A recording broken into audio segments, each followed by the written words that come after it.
Pagi ini saya yang yang sharing karena kita masuk ke topik value yang baru ya. 2 bulan yang lalu kita sudah masuk ke solution oriented dan empati. Nah, pagi ini kita akan masuk ke Anas. Tapi mana videonya? Itu Pak, di belakang Bapak. Ya, biar ini aja karena ada video jadi agak tulis gitu ya. Oke, jadi aktivitas-aktivitas yang kita lakukan di It's Buah itu kan bukan hanya bekerja. Kita punya visi sehat berdampak. Jadi kita berbisnis tapi juga kita harus menjalankan nilai-nilai sehat. Ya. Kenapa kita harus punya value sehat? Karena punya gini gambarannya ya. Visi kita apa? Sehat berdampak. Gini nulisnya ya. Sehat berdampak. Jadi dia pakai hashtag. Apa arti dari sehat berdampak? Jadi terutama teman-teman nih banyak yang baru ya. Sehat berdampak itu apa?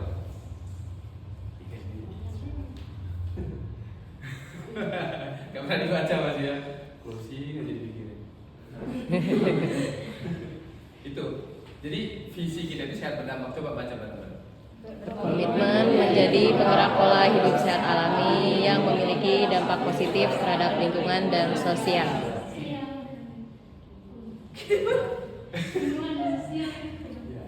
Oke, itu yang harus kita ingat, itu yang harus ada di dalam setiap apa yang kita kerjakan. Nah, ini tujuan, inilah yang mau kita tuju.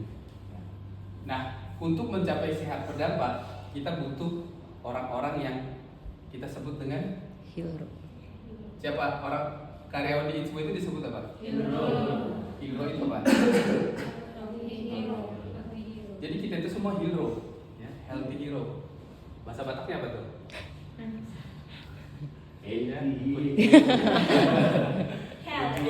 Pejuang sehat ya.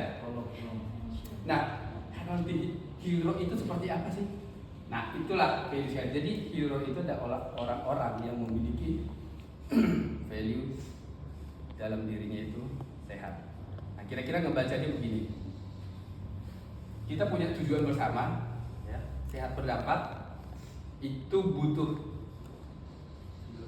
orang, ya, butuh people untuk, kan nggak bisa ujuk-ujuk tercapai sehat berdampak. Nah, butuh orang-orang yang berkomitmen untuk mencapai ini. Nah, orang-orang yang berkomitmen ini kita definisikan dengan yang memiliki value-value ini. Nah, ada di sini, teman-teman bisa baca. Jadi selain product knowledge ya, selain teknik closing atau konten itu bisa. Jadi sengaja kita tempel di dinding itu bisa dibaca. Jadi kita harus punya value ini.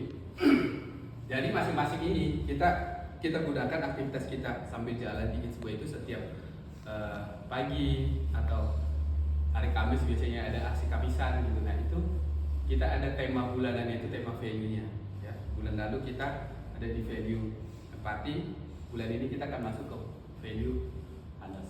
Nah, sekarang kita masuk ke sini di H.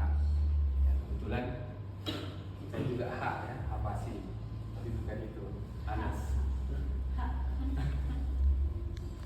Oke, nah sehat ini, jadi gini, kita kan tadi saya bilang kita mau menuju sehat berdampak. Kalau kita ada di dalam kumpulan, kita sebut dia dengan organisasi, ya, kita harus punya standar, kita harus punya kesepakatan bersama. Kalau enggak nanti masing-masing orang itu akan bikin gayanya masing-masing, ya, sehingga kita nggak bisa sampai ke tujuan kita. Kalau setiap orang itu berbeda, ya kan, kita nggak akan bisa sampai. Nah, tahun 2020 ya, itu kita munculkan istilah ini. Dulu itu sebenarnya kita udah punya visi ini dari sejak Itzbo berdiri, kita udah punya visi sehat berdampak, tapi belum terucap. Jadi masing-masing orang itu punya kosakatanya masing-masing. Nilai-nilai yang harus kita jalankan pun itu sudah kita lakukan dari sejak Itzbo berdiri, bahkan dari sejak saya mulai berbisnis. Itu nilai-nilai. Tapi kan begitu kita menjadi organisasi, menjadi tim, kita harus membuat itu jadi sistem ya. Jadi dia harus terstruktur dan terdefinisikan dengan clear untuk semua orang.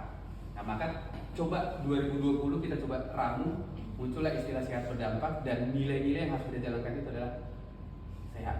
Dan ini sudah kita refine itu sudah didefinisikan ulang untuk sesuai dengan konteks kita itu beberapa kali. Dan terakhir itu 2022 ya, 2022 kita mendefinisikan kalimat ini. Dulu kalimatnya nggak persis begini, ya,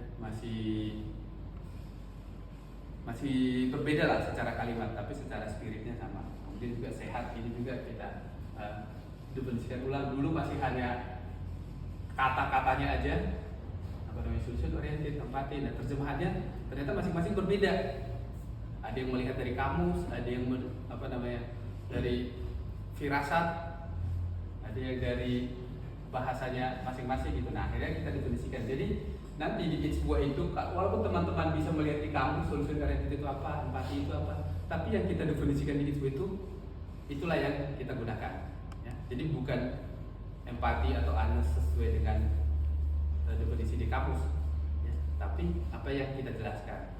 Nah dalam hal ini karena saya paling banyak terlibat dalam mendefinisikan ini, maka saya setiap awal bulan nanti akan menjelaskan ini, diulang. Nanti teman-teman akan bergiliran juga gantian menerjemahkannya dalam pemahaman sendiri dan pelaksanaan sehari-hari. Oke, nah saya nggak perlu ngejelasin satu persatu karena nanti akan ada gilirannya. Jadi kita masuk ke value honest. Ya. Honest ini dulu sebenarnya asal katanya itu dari apa? Saya ingat ya. Saya selalu bilang ini integritas. Jadi sebenarnya saya bilang ini solution oriented ya. Honest itu dari integritas, tumbuh itu dari kata Kaizen. Gitu. Jadi sebenarnya saya mau bikin nilai-nilai itu yang mau kita dalam. Cuman kan saya juga pengen dia simple, sederhana sehingga gampang diingat. Jadi saya coba bikin harus bisa disingkat dengan sehat gitu. Kan ini kan bisa disingkat sehat kan value kita kan. Nah, tapi kan kalau dia integritas sama di sana Kaizen kan nggak bisa kan? Nah, jadi akhirnya dicarilah padanan katanya. Jadi makanya saya bilang nanti nggak persis seperti definisi kata di dalam kamus. Honest itu datangnya dari integritas, tumbuh itu datang dari Kaizen, continuous improvement gitu. Nah, jadi honest ini berasal dari kata integritas. Teman-teman tahu nggak apa arti integritas? Tetap melakukan apa yang dikatakan walaupun tidak dilihat. Ya, kita melakukan apa yang dikatakan walaupun tidak dilihat. Ada yang lain? Apa yang diucapkan selaras dengan tindakannya. Apa yang diucapkan selaras dengan tindakan. Ada yang lain? Ya, kurang lebih sama. Itu core-nya. Integritas itu kalau teman-teman cari di mana pun seperti itu. Integritas itu kalau saya simpulkan gini, dari niat, kemudian pikiran, kemudian perkataan, kemudian tindakan. Ini harus namanya apa? Selaras. Jadi apa yang diniatkan, itu yang dipikirkan, itu yang diucapkan, itu yang dilakukan. Nah, kenapa kita perlu punya value ini? Ya, dulu pada saat 2020 itu kan kita mulai, dulu kan awalnya kita di toko ya, toko buah. Nah, 2019 itu kita beralih full ke online. Nah, saya berpikir kan online itu apalagi dulu ya, customer itu kan nggak melihat bagaimana kita memproduksi jus, ya. Jadi kita harus berarti kan kita harus punya karakter, kita harus punya nilai dalam mendeliver apa yang kita janjikan. Kita ngomong bukan jualan jus loh. Dari dulu kita itu menggerak pola hidup sehat. Jadi produk kita itu kan untuk menyehatkan. Kalau hanya jus mungkin buahnya busuk sedikit atau pada saat produksi buahnya jatuh, dimasukin lagi ke blendernya masih tetap jus kan namanya, tapi mungkin udah nggak sehat. Nah itulah perlunya value honest. Itu customer kan nggak tahu kalau misalnya jatuh atau busuk sedikit kita masukin, kira-kira customer tahu nggak? Nggak tahu lah. Kita bilang juga sehat itu masih bisa, tapi ini kan jadinya nggak selaras ya. Gitu. Nah itu pentingnya integritas atau kejujuran di dalam tindakan. Kemudian yang kedua yang sudah saya bilang kan kita harus menciptakan lingkungan yang di sana itu kejujuran itu dipertontonkan, atau kejujuran itu adalah hal yang kita hargai. Nah, salah satunya yang sering saya bilang itu adalah jangan takut salah. Ya. Kadang-kadang orang nggak jujur itu karena kesalahan itu apa ya, kayak dihakimi, dijudge, akhirnya jadi berbohong. Ya. Padahal bohong sama salah itu lebih berat mana? Bohong. Kenapa? Beratnya dalam bilang Iya, berat dosanya. Ya, menurut kita lah sebagai manusia gitu, bohong sama salah itu. Bohong.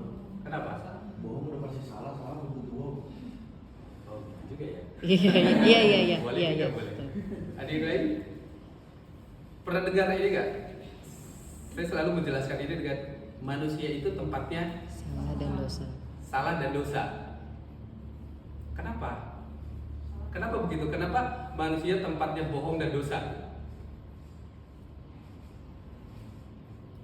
Aku bertanya itu ketika membaca kalimat itu, kenapa manusia tempatnya salah dan dosa? Atau manusia tempatnya salah dan mencuri misalnya? Kenapa salah dan dosa? Nah, saya bertanya kan, berarti kan dosa ini kan banyak kan? Di dalam dosa itu kalau dibongkar itu membunuh, mencuri, apa segala macam. Berarti salah nggak ada di dalam itu.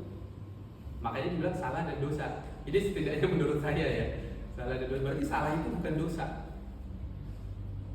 Yang lain itu ada di dalam dosa. Gitu. Jadi berarti manusia itu kan tempatnya salah. Selain salah dia dosa. Jadi salah dan dosa itu kira-kira lebih berat. Dosa ya harusnya, karena terlalu banyak gitu. Jadi kita nggak boleh takut salah. Kita itu takutnya berbohong. Jadi kita juga saya bilang jangan pernah menghakimi kesalahan. Cuma juga memang sebagai manusia kita juga punya value tumbuh ya. Sebaiknya kesalahan yang kita lakukan itu jangan berulang supaya kita bisa bertumbuh. Ya. Kalau kesalahannya berulang-ulang ya berarti dia nggak belajar. Tapi kesalahan itu jangan dihakimi. Jadi dengan lingkungan seperti itu kita akan bisa saling percaya satu sama lain. Dan saya bilang kalau kita punya lingkungan yang trustworthy, lingkungan yang saling percaya, setengah pekerjaan itu nggak perlu kita kerjakan. Saya juga mencontohkan misalnya di lingkungan yang lebih besar, misalnya di negara kita ada hakim, ya kan? Ada jaksa, ada polisi. Jadi tugasnya buat apa? Boleh kesalahan kan? Karena nggak percaya kan sama masyarakat. Ada lagi tentara, ada lagi polisi, terus ada lagi KPK. Terus karena KPK nggak dipercaya, dibikin lagi pengawas KPK. Udah pengawas KPK diawasi lagi. Itu kan mahal kan? Mahal dan lama. Nah, saya nggak mau kita ngebangun organisasi ini dengan bentuk yang seperti itu. Kalau saya nggak percaya sama aku, saya harus bikin CCTV semua di sini. Saya harus cek itu siapa gimana, itu benar nggak? Itu lama dan mahal. Jadi kalau kita bisa menciptakan lingkungan yang saling percaya, 50% pekerjaan itu bisa kita hilangkan. Akhirnya apa? Kita bisa jadi lebih produktif. Oke? Nah, ada 2 poin yang perlu saya highlight ya di sini terkait dengan value honest. Jadi honest atau integritas itu kita perlu lakukan saya bagi jadi 3 klaster lah. Kita perlu jujur atau berintegritas terhadap lingkungan ataupun sesama gitu, orang di luar kelompok kita. Jadi lingkungan dan sosial di sini kan. Jadi kita harus jujur, kita harus berintegritas. Makanya visi dan misi kita itu ada di sana, ramah lingkungan, berbagi sehat. Karena kita mau menyehatkan, kita tahu nggak semua orang bisa sehat, ya. Kita mau berbagi sehat, kemudian juga ramah lingkungan itu kan sebenarnya nggak perlu. Kalau bisnis ya bisnis saja, itu nanti ada yang ngurusin limbah plastik gitu kan.